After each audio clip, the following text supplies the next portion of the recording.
when she served as the mayor of Davao City. A lawmaker is 69 billion pesos in confidential funds in Davao City.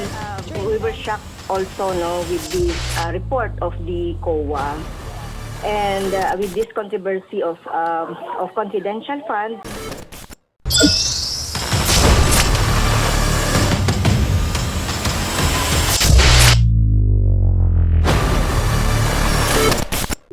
So ito mga kabanat itong video na mayroon na namang issue itong binira itong si Franz Castro laban kay Vice President Sara Duterte na di umano na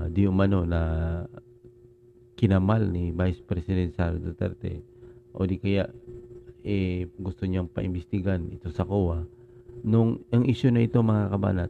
Tapos na yung 2022 wala na silang magawa Hindi mo matanda ng nakaraang mga buwan ay gusto na nila itong itigbak itong si Vice President Sara Duterte. Gusto na nila itong i-kick out dahil nga, di ba? Unang interview niya, sabi niya sa The Source na gusto nilang i-impeach itong si Vice President Sara Duterte dahil sa paggamit ng misuse 2022 budget ng confidential fund. So ngayon, ay nakahanap na naman si Castro, no? Ang nahanap niya yung nung mayor si Vice President Sara Duterte sa Davao.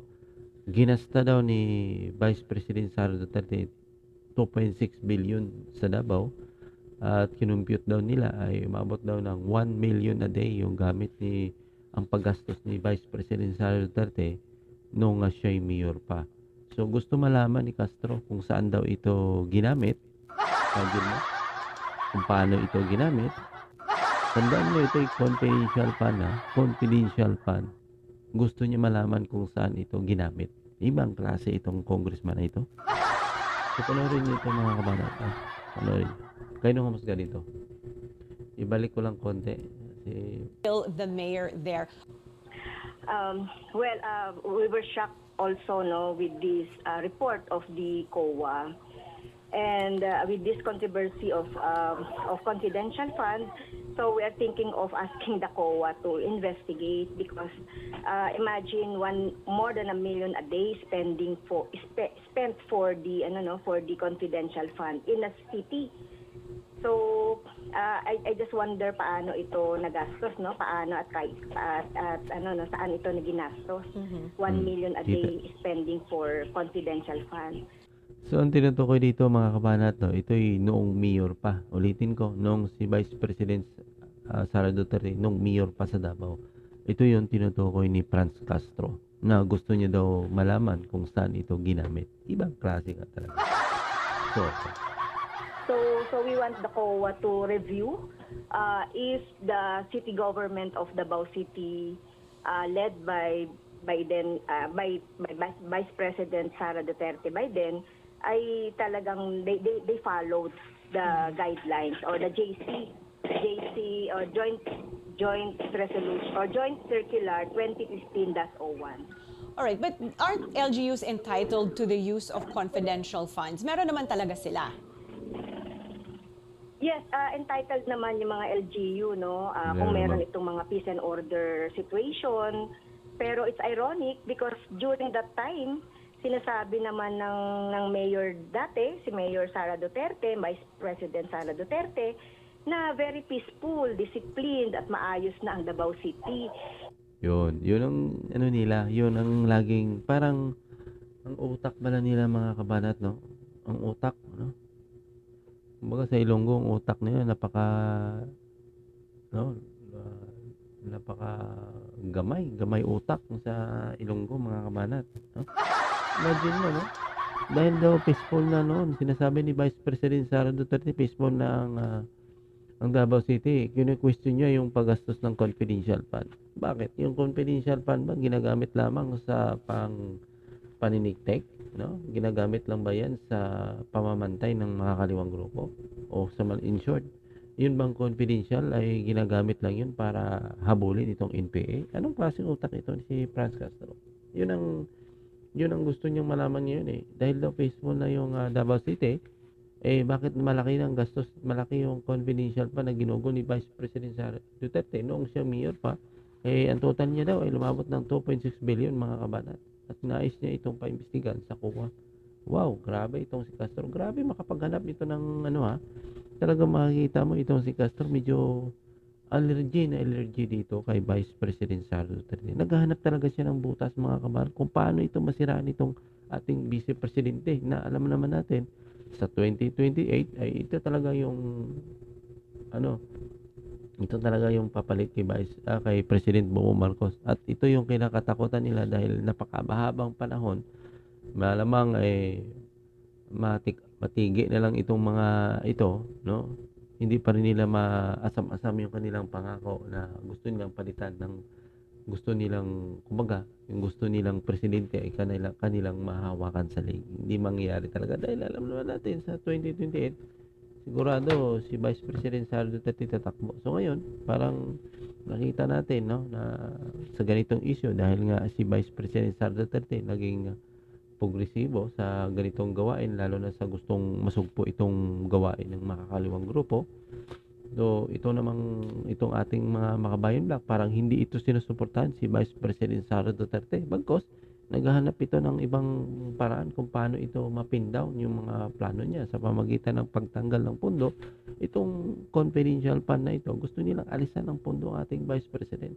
So, anong klaseng kung mambabatas ka o congressman ka, di ba mga kabanat? So bakit kailangan magkaroon ng ng increasing confidential funds, 'di ba? So sa mga LGU kasi para sa peace and order ito ma-maintain.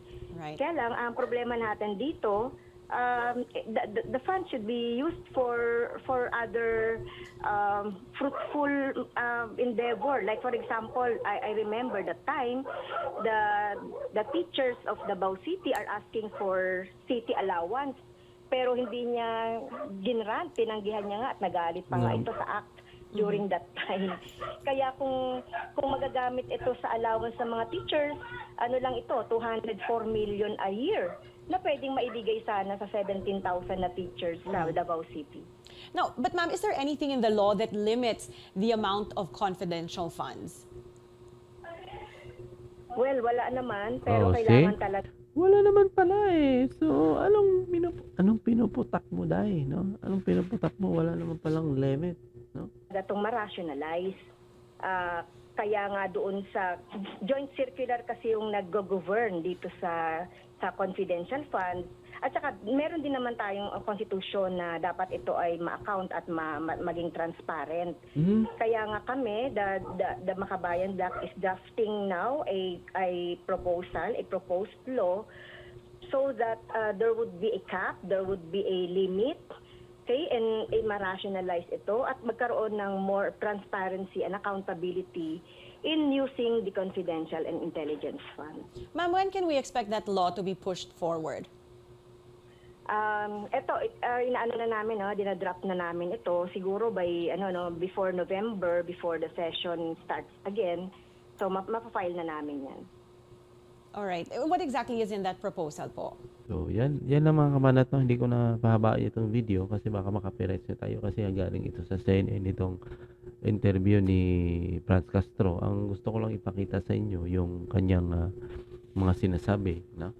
Na malinaw naman na yung paggamit ng confidential fund ay wala naman talagang limit. At ito nga, gusto nilang magpasa ng batas na limitan ito. So, ito lang namang taon ito, nagpupursige sila. Mga nakaraang taon sa panahon ni President Duterte, hindi naman nila kinalkal itong confidential fund. Ngayon lang ito na uminit sa kanila yung confidential fund dahil nga si Vice President Sara Duterte ginamitan ng confidential fund itong Office of DepEd nga dati daw wala naman ito at nagkaroon ng confidential fund itong Office of the Vice President. Dito sila nag-aaray ngayon mga kabalat, no? Na hindi talaga suportado ni Franz Castro, no, itong confidential fund lalo na sa Office of the Vice President. Ngayon, dahil nga hindi nila kayang natumba si Vice President, ito ngayon hinahabol nila yung confidential fund kung paano daw ginastos ni Vice President Sara Duterte nung siya'y mayor pa sa Davao. Alam niyo mga kabanat, napakaganda palang mayor. Napakaganda pa ng Davao, nakita ko sa picture. Ito. Nakita nyo, napakaganda. Kita nyo. Ito yung parang ano nila, na park nila. Napakaganda, nakita ko. Ang ganda, mga kabalat. Medyo hindi pa kasi ako nakarating sa ano, hanggang ano lang tayo. Hindi tayo magaling, hindi tayo manggala mga kabalat. Pero magandang Davao, nakita ko sa picture, ganda, parang nakita nyo yung under yung kuryente niya sa ilalim ng lupa duman. Wala kang makikitang nakano. So, yun lang mga kabanat, no? Anong reaction nyo dyan? Suportado nyo ba ito si Vice President Sara Duterte? Ngayon na yung rating ni Vice President Sara Duterte bumaba. Try natin ito. Yan mamaya i-upload mga kabanat. So, see you sa video.